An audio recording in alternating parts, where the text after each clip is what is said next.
It looked like a party, but it was nothing else than a revolt.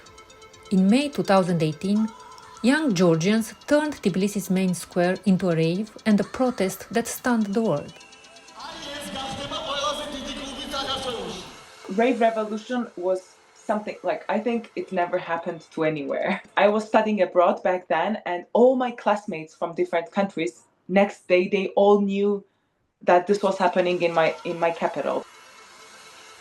They were dancing. People who were on the streets were angry and also dancing.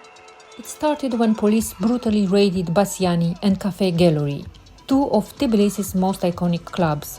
Officially, it was part of a war on drugs, but for many it felt like something else, a war on youth, culture and freedom.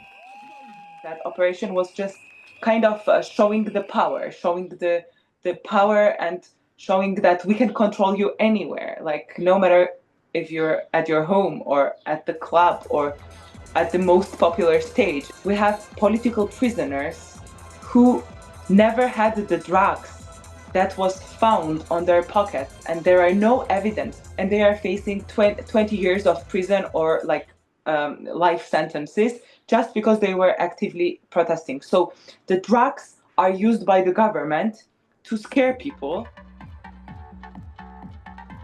2018 Rave Revolution was very clear start, a beginning of a war against its own people.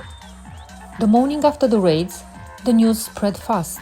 Videos of riot police storming Bassiani went viral. For many, it was the last straw, a clear attack not just on clubs but on freedom itself.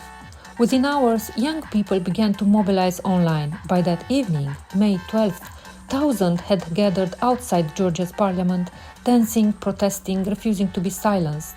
Their message was simple: we dance together, we fight together. And the movement didn't stop at Georgia's borders. In Berlin, activists and DJs held a solidarity rave outside the Georgian embassy.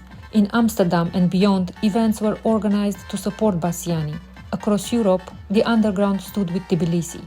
Rave Revolution was the first shock that we've got since the Georgian Dream Party came to power, but it accumulated into 20th of June, which happened in 2019, when they welcomed and invited Russian Duma member in our parliament. That was terrible. And it sparked a huge protest again in our main avenue, Rustaveli Avenue. And that night we were brutally raided by the police forces. More than 200 protesters and journalists injured very, very dramatically. Some of people in my age lost their eyesight. Their eyes were targeted by the bullets. The Rave Revolution didn't end in 2018. The same generation, the dancers, the dreamers, the organizers, are still in the streets today. But now they are confronting something even darker: a government sliding toward authoritarianism. What began with dancing has become a sustained fight for freedom, identity, and democracy. And that fight is far from over.